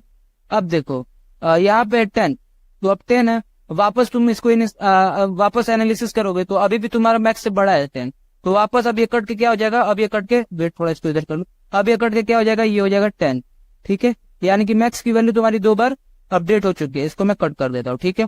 पहले 0 थी, लेकिन अब जब तुमने नया कार्ड उठाया उसकी वैल्यू 7 थी, तो इस 0 अपडेट होकर 7 हो गया, ठीक है। अब दूसरा कार्ड उठाया तो वापस देख रहे हो कि तुम्हारी मैक्स की जो वैल्यू है वो छोटी है, तो वापस तुम उसको अपडेट कर देते हैं। अब जो दूसरा कार्ड उठाया है वो देखने में क्या दिखाया कि तुम्हारा मैक्स से तो बड़ा है लेकिन सेकंड मैक्स से छोटा है, तो अब तुम्हारा ये तो चेंज नहीं होगा ना, क्योंकि तुमको मैक्सिमम मिल गया। अब तुमको नया मैक्सिमम जो मिला है वो क्या है, 2 से है, तो 0 यहाँ पे सेकंड प्लेस वाला 2 कटेगा, 0 कटेगा और ये अपडेट हो जाएगा 6 में। तो सेम प्रोसीजर यहाँ पे भी काम हुआ रहा है कि देखो तुम्हारा अगर मैक्स और सेकंड मैक्स के बीच में वैल्यू था तो वो सेकंड मैक्स कंटेन कर लिया, और जो सेकंड मैक्स की वैल्यू है वो 0 पे आ गई, मतलब जो सेकंड मैक्स की वैल्यू है थर्ड मैक्स कंटेन कर लिया, और आईडी भी तुम्हारी ऐसी बदलती रहेंगी। सिमिलरली यहाँ पे भी सेकंड मैक्स और थर्ड मैक्स के बीच में है तो थर्ड मैक्स तुम्हारी उस वैल्यू को कंटेन कर लेगा। तो देखो यहाँ पे तुमने पूरी की पूरी एक अपनी कोड को चला दिया, ये तुम्हारा पूरा का पूरा एक कोड था, ठीक है। यहाँ से तुम्हारा पूरा का पूरा एक कोड स्टार्ट हो गया था। अब देखो ये जो तुम्हारे सब्जेक्ट वाइज है ना, हर सब्जेक्ट वाइज के लिए तुम्हारे टॉपर फाइंड किए जा रहे थे। अगर मैं इस पूरे के पूरे इस यहाँ से कोड को, ये पूरी की पूरी कोड को अगर हर सब्जेक्ट के लिए यूज करूँ ना, तुम्हारी पूरी कोड बल्कि हो जाएगी। उसी बल्कीनेस को घटाने के लिए हमने क्या किया, एक प्रोसीजर डिफाइन कर दिया जो कि नाम था टॉप 3 मार्क्स। यहाँ पे जो तुमने इस ब्लॉक में दिखाई दे रहा है ना, सब्जेक्ट टॉपर या मैथ का, फिजिक्स का और केमिस्ट्री का, ये यही चीज है। तुम्हारे यहाँ पे प्रोसीजर कॉल कर दी गई है, जिसकी वजह से तुमने बस एक कोड लिखा है, उस कोड के अंदर तुम्हारे जितनी बार भी प्रोसीजर कॉल किया गया है, यानी कि इन तीनों सब्जेक्ट के लिए, उस तीनों सब्जेक्ट के लिए यह इंप्लीमेंट होगा, ठीक है। इसीलिए प्रोसीजर को इस्तेमाल किया जाता है, क्योंकि ये प्रोसीजर तुम्हारे काम को बहुत इजी वे में और छोटा कर देता है, ठीक है। तो ये हो गया तुम्हारा पूरा का पूरा प्रोसीजर कॉल कैसे इंप्लीमेंट होता है, कैसे तुम इसे कॉल कर सकते हो। अब बात करते हैं कि ये जो कोड है ना, इस कोड में कुछ जो है बाउंड्री लानी पड़ेगी, वरना तुम्हारा कोड तुम्हारा इम्बैलेंस हो जाएगा। देखो कैसे, इस कोड में तुम्हारे ये बात नहीं की गई है कि तुम्हारे किस जेंडर का, मतलब जेंडर वाइज भी तुम्हें टॉपर डिफाइन करना है। क्या पता ऐसा भी हो कि तुम्हारे 2 टॉपर आ जाए और दोनों डिफरेंट जेंडर के हो, एक मेल और एक फीमेल, ठीक है। तो तुम्हारे इस जो तुम्हारे सूडो कोड है उसमें तुम्हारा एक चीज बाउंड्री देनी पड़ेगी, वो है जेंडर रिलेटेड। दूसरी बाउंड्री क्या कहती है, दूसरी बाउंड्री ये है कि मान लो कि अभी मैंने तुम्हें बताया कि तुम्हारे 2 टॉपर आ जाए, तो उसमें क्या करोगे तुम, उसमें तो तुम्हारे 2 टॉपर आ गए, तो तुम्हें तो यहाँ पे बोला नहीं गया कि किस टॉपर को ऊपर लेना है, किस टॉपर को नीचे लेना, तो यहाँ पे एक दूसरी बाउंड्री भी आ जाती है। ये तुम्हारी सेम वही चीज बात करती है, how many times till we get 3 prizes winner at least 1 boy and 1 girl. तो ये जितनी भी चीजें तुम्हारी कंडीशन यहाँ पे डालनी पड़ेगी, वरना कोड तुम्हारी बहुत सारी वैल्यूज दे देगा। तो वो सारी की सारी यहाँ पे बाउंड्री दे रखी है। पहला बाउंड्री ये हो गया जेंडर रिलेटेड, दूसरा बाउंड्री हो गया कि नंबर ऑफ रैंकर्स ज्यादा हो जाए, और तीसरा कि वो टाई हो जाए, ठीक है, वो टॉलरेट हो जाए। तो ये तुम्हारे 3 कंडीशन है जिसके लिए तुम्हें इस कोड में थोड़ा इम्प्लीमेंटेशन करना होगा, ठीक है। अब बात करते हैं इसके साइड इफेक्ट्स की, कि इसमें क्या क्या साइड इफेक्ट है। तो देखो, जब भी तुम प्रोसीजर कॉल करते हो तो तुम्हारे डेक जो होगा उसमें से तुम एक एक कार्ड उठाते हो, ठीक है। जब कार्ड उठाते हो तो क्या पता कि जो तुम कार्ड उठा रहे हो, जो फर्स्ट कार्ड उठा रहे हो, वो जब दूसरे पाइल में रख रहे हो या फिर दूसरे डेक में रख रहे हो, वो उसके नीचे चला जाए, मतलब सबसे नीचे आ जाए। तो ये जो तुम्हारे सीक्वेंस होता है वो मेंटेन नहीं होता, यही सबसे बड़ा दिक्कत होता है तुम्हारे सूडो कोड के प्रोसीजर में, ठीक है।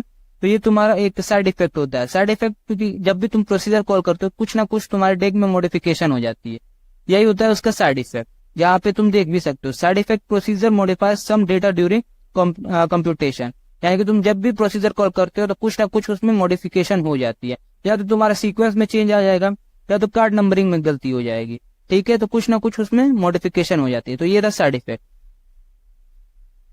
ठीक है। अब बात करते हैं इंटरफेस वर्सेस इम्प्लीमेंटेशन की। तो देखो, ये लेक्चर के आखिरी में बताया गया था, ऑलरेडी से बहुत सारे स्टूडेंट छोड़ देते हैं, और वैसे भी कुछ ज्यादा इंपॉर्टेंट नहीं है अगर देखा जाए एग्जाम पॉइंट ऑफ व्यू से, लेकिन मैं तुम्हें डिस्कस कर देता हूँ, ठीक है।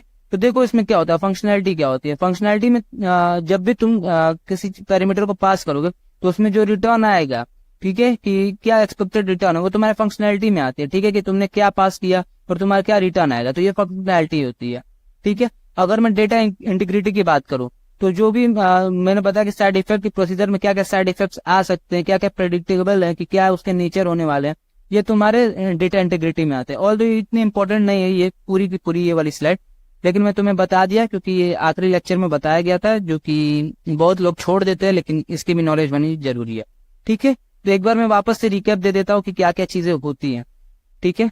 तो देखो, फर्स्ट ऑफ ऑल बात करते हैं कि प्रोसीजर, एक बार प्रोसीजर कॉल करोगे तो तुम उसे जब मन चाहो उसे कॉल कर सकते हो, किसी मतलब अपने कोड में, ठीक है, कहीं भी उसे कॉल कर सकते हो जब भी तुम्हें उसे जरूरत पड़े, ठीक है। उसमें पैरामीटर होता है, उस पैरामीटर को तुम्हें डिफाइन करना होता है कि किस पैरामीटर पे तुम्हें अपने कोड को छाटना है, ठीक है। तो ये वापस हो गया। इसके बाद यहाँ पे हमने 3 प्राइजेस प्रॉब्लम देखे कि उसमें कैसे यूज किया गया है तुम्हारे प्रोसीजर को। प्रोसीजर तुम्हारा मेनली इन 3 पॉइंट पे कॉल किया गया है, ठीक है। मैथ के लिए कॉल किया गया है, फिजिक्स के लिए कॉल किया गया है और केमिस्ट्री के लिए कॉल किया गया है। हमने कोड को समझा, ऑल्दो मैंने कोड को समझा रखा है कि कैसे कोड को एनालिसिस करते हैं। अगर आप नहीं जानते हो तो फटाफट सेकंड लेक्चर को जाके देख लो, मैंने वहां पे समझाया कि कैसे कोड को रीड करते हैं। ऑल्दो मैंने यहाँ पे भी थोड़ी चीजें बता दी, ये थोड़े ट्रिकी लगती है, ये जो पार्ट है बहुत स्टूडेंट को ट्रिकी लगती है कि कैसे समझा जाता है।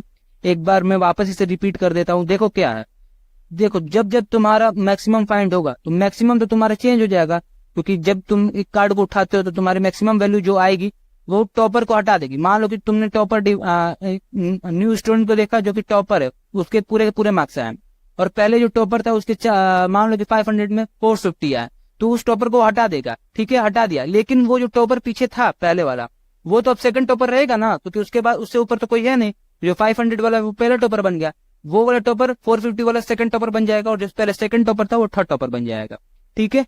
मान लो कि अगर जो तुम न्यू स्टूडेंट को ले रहे हो वो 450 से कम लाया, तो पहले टॉपर जो 450 लाया था वो पहले टॉपर ही रहेगा, लेकिन उससे कम जो सेकंड टॉपर वो बन जाएगा, ठीक है। तो ऐसे तुम्हारी पूरी की पूरी कोड रन कर रही थी, और ऑल्दो मैंने तुम्हें समझा दिया। अभी तक क्या क्या देख लिया है हमने, फ्लो चार्ट को देख लिया हमने, सूडो कोड को देख लिया, हम सूडो कोड को छोटा कैसे कर सकते हैं हमने ये भी देख लिया।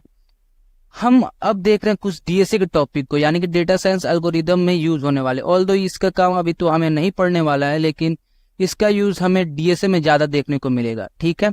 तो इसमें क्या होता है कि आपको मैं बता दूं कि एक बिनिंग नाम की चीज होती है। बिनिंग क्या होती है अभी तक आपने नहीं सुना, तो मैं बता देता हूँ। बिनिंग में देखो आपको मालूम होगा कि बहुत सारी आपको कार्ड दे रखे हैं, ठीक है। उसमें से अगर मैं कहूँ कि मुझे इस टाइप की कार्ड चाहिए, ठीक है, तो आप उसमें से क्या करोगे, छांटने लगोगे, ठीक है। मैं कहूंगा कि मेरे को इस टाइप के कार्ड्स चाहिए, तो उसमें से कार्ड्स को छांटना ही बिनिंग कहलाता है, ठीक है। यानी किस कार्ड किस कैटेगरी के साथ का है, मतलब किस कार्ड को किस कैटेगरी के साथ आप रख सकते हो, ठीक है। ये पूरी की पूरी बिनिंग प्रोसेस में आती है, ठीक है। इसको सॉर्टेड करना भी कहते हैं कि आप इसको सॉर्ट कर रहे हो, ठीक है। तो देखो अगर मैं बात करूं कि आपके पास सपोज 3 बॉल्स है, ठीक है, 3 बॉल्स है, यहाँ पे 3 बॉल ले रखे हैं, एक ये बॉल एक ये बॉल, सॉरी यहाँ पे टोटल 5 बॉल है, मैं गलत काउंट कर रहा हूँ, पता ना किस नशे में हूँ, ठीक है। यहाँ पे टोटल 5 बॉल है, ठीक है। पांचों बॉल को पहले तो आप कंपेयर करोगे, आपको जब शॉर्ट करना है यानी कि आपको जब छाटना है तो आप ऐसा करोगे कि एक बॉल को पहले सबके साथ कंपेयर करोगे, ठीक है। उसी कंपेयर को कितने तरीके से कर सकते हो, मतलब एक बॉल को सबसे कंपेयर करने में आपको कितने प्रोसेस लगेंगे, उस प्रोसेस को हम इसमें फाइंड करना भी सीखेंगे, ठीक है। बिनिंग का प्रोसेस तो मैंने आपको बता दिया कि बिनिंग क्या होता है, उसको कैसे मतलब उसका क्या काम होता है, ठीक है। ये हमारे टॉपिक सिलेबस में तो है, लेकिन इसका यूज नहीं है। तो बस अभी आपको बिनिंग का मतलब समझना है कि बिनिंग होता क्या है। आपको ये देखना है कि आप कितने तरीके से किसी बॉल या फिर किसी भी पैरामीटर को कितने तरीके से किसी दूसरी चीज से आप कंपेयर कर सकते हो, ठीक है। तो हमारे सिलेबस में बस इतना ही है। ऑल्दो ये आपको एग्जाम पॉइंट ऑफ व्यू से इतना इंपॉर्टेंट नहीं है, लेकिन आपको ये जानना बहुत जरूरी था, क्योंकि ये डीएसए में पूछा जाएगा, ये आपका बेस बनाता है, ठीक है। तो स्टार्ट करते हैं टॉपिक को। तो मैं बात कर रहा था कि आपके पास 5 बॉल है, ठीक है। अगर मैं कहूँ कि मान लो कि आपको ये जो बॉल है आप उसको कितने तरीके से कंपेयर कर सकते हो, तो आप देख रहे हो पहले उसको डी से कंपेयर किया, फिर बी से कंपेयर किया, फिर सी से कंपेयर किया, फिर ई से कंपेयर किया, यानी कि टोटल कितने तरीके से आपके पास एक बॉल था, टोटल 5 बॉल थे, तो आपने 4 तरीके से कंपेयर किया, ठीक है। आप उसी तरीके से डी को भी काउंट करोगे, तो अगर मैं इसको काउंट करते जाऊंगा तो देख रहे हो कि कहीं ना कहीं मिस्टेक होने की पूरी चांस है, ठीक है। 100% चांस है कि कोई ना कोई गलत कर देगा, ठीक है। तो उस चीज को सॉर्ट आउट करने के लिए हम क्या यूज करते हैं, हमारे पास एक फॉर्मूला। और दो फॉर्मूला का स्टेप यहाँ पे है बहुत बड़ा, एक बार मैं आपको छोटे में समझा देता हूँ, ठीक है। तो आप क्या करोगे कि पहले तरीकों को देखो कि आपने देखा ना कि 5 बॉल थे, पहले को काउंट करेंगे 4 तरीके थे, ठीक है। वैसे ही दूसरे को काउंट करने के आपके 3 तरीके हो जाएंगे। फिर वैसे अगर आप काउंट करोगे तो वो देखोगे ना कि आपका नंबर फॉलो करता जाएगा, यानी कि बड़े से छोटे में एक एक माइनस करते जाओगे तो वो फॉलो करता जाएगा, जैसे 4 3 2 1 ऐसे फॉलो करता जाएगा। तो जब आप उसका सम निकालोगे, जब आप आपने तो पढ़ा ही होगा एपीजीपी मैथ में, ऑल्दो नहीं पढ़ा तो पढ़ लो यार, बहुत इंपॉर्टेंट होती है, ठीक है। आपको पीएनसी में भी देखने को मिलेगा उसका यूज, ठीक है। तो एपीजीपी तो आपने पढ़ा ही होगा। तो क्या होता है उसमें, मैं आपको बता दूं कि समेशन करना होता है, ठीक है। समेशन करोगे ना तो आपको ये फॉर्मूला मिल जाएगा, n into n minus one upon में 2, ठीक है। अगर आप सम ऑफ नेचुरल नंबर जानते हो कि कैसे सम ऑफ नेचुरल नंबर करते हैं, तो उसका भी फॉर्मूला यही होता है, ठीक है। तो अगर आप सम उसका निकालना जानते हो तो उसको भी इसी तरीके से करते हैं, ठीक है। अगर मैं आपको एक एग्जांपल दे दूं कि अगर आपके पास 5 बॉल, इसी का एग्जांपल लेते हैं, ठीक है। 5 बॉल थे, यहाँ पे नंबर 5 पुट करो, तो 5 इंटू 4, ठीक है, 5 और इंटू 4, 5 4 ही होगा ना, हाँ 5 4 अपॉन में 2 कर दोगे, ठीक है।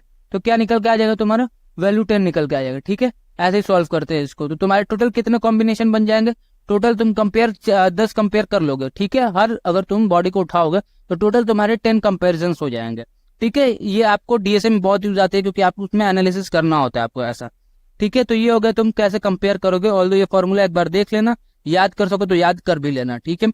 वैसे एग्जाम पॉइंट ऑफ व्यू से ये पूरी की पूरी वीक आपको इंपॉर्टेंट नहीं है, लेकिन बेस बनाती है, तो आपको ये समझना बहुत इंपॉर्टेंट हो जाता है। अब बात करते हैं कि ये तो हो गया। अगर मैं बिनिंग कर लूं, यानी कि अगर आप पर्टिकुलर को शॉर्ट करके उसका एक गुच्छा बना लिया, अभी तो मैं बोल रहा था कि कार्ड को आपने डिवाइड कर दिया बहुत सारी चीजों में, पहला ब्लॉक ये हो गया, दूसरा ब्लॉक ये हो गया, ठीक है। जब आपने छोटे छोटे कार्ड को बहुत सारे ब्लॉक में डिवाइड कर दिया, ठीक है, तो यहाँ पे उसी चीज को बिनिंग कहते हैं। तो यहाँ पे देख सकते हो कि आपने बहुत सारे बॉल्स थे, उनको 3 कैटेगरी में डिवाइड कर दिया, 3 कैटेगरी में डिवाइड हो गए वो। अब इनको अगर तुमको कंपैरिजन फाइंड करना है ना, तो बस क्या करो, जो फॉर्मूला था तुम्हारा एन ब्रैकेट में n-1 था ना, n-1 तो अपॉन में 2 था, ठीक है। तो क्या करो, बस सबके नीचे के से डिवाइड कर दो, ठीक है। यानी कि जितने भी नंबर थे उसमें अगर के से डिवाइड करोगे तो तुम्हारा वो फॉर्मूला बन के आ जाएगा, ठीक है। तो अगर के से डिवाइड करोगे तो तुम्हारा फॉर्मूला कुछ ऐसा दिखेगा, तुम इसको नोट कर सकते हो तुम्हारा, ठीक है। मैंने अभी बोला ना कि तुम एन को एन में के से डिवाइड कर दोगे तो तुम्हारा वो बिनिंग हो जाएगा, ठीक है। जैसे कि अगर मैं तुमसे कहूँ कि यहाँ पे टोटल काउंट करो तो कितने बॉल्स हो गए, 3 3 3 9 बॉल्स हो गए, ठीक है। उसमें से 3 तुमने वो कर रखे हैं, बिनिंग किए हैं, यानी कि टोटल के जो तुम्हारे है ना, के क्या रिप्रेजेंट करता है कि कितने ब्लॉक में बिनिंग किए हो, यानी कि कितने ब्लॉक में उसको बांट रखे हो। टोटल 9 बॉल थे, अपॉन में 3, यानी कि 3 ग्रुप बन गए, तो 3, ठीक है।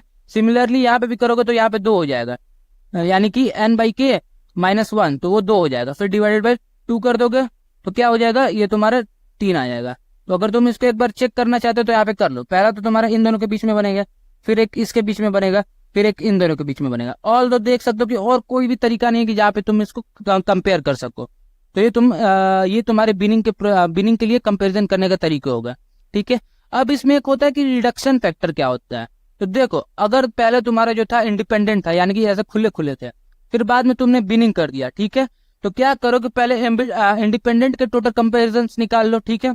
इसके टोटल कंपेरिजन निकाल लिए इस तरीके से, फिर तुम बिनिंग के प्रोसेस को निकाल लो। बिनिंग के टोटल तुमने कंपेरिजन निकाल लिए, दोनों को डिवाइड कर दो, यानी कि इंडिपेंडेंट अपॉन में बिनिंग वाले प्रोसेस को। तो जो तुम्हारा आंसर आएगा वो आंसर मैं बता देता हूँ यहाँ पे, देख सकते हो कि n-1 अपॉन में n/k-1, ठीक है। तो ये तुम्हारा टोटल एक जनरल फॉर्म निकल के आ गया कि उसका क्या रीजन, उसका क्या आंसर होगा, ठीक है।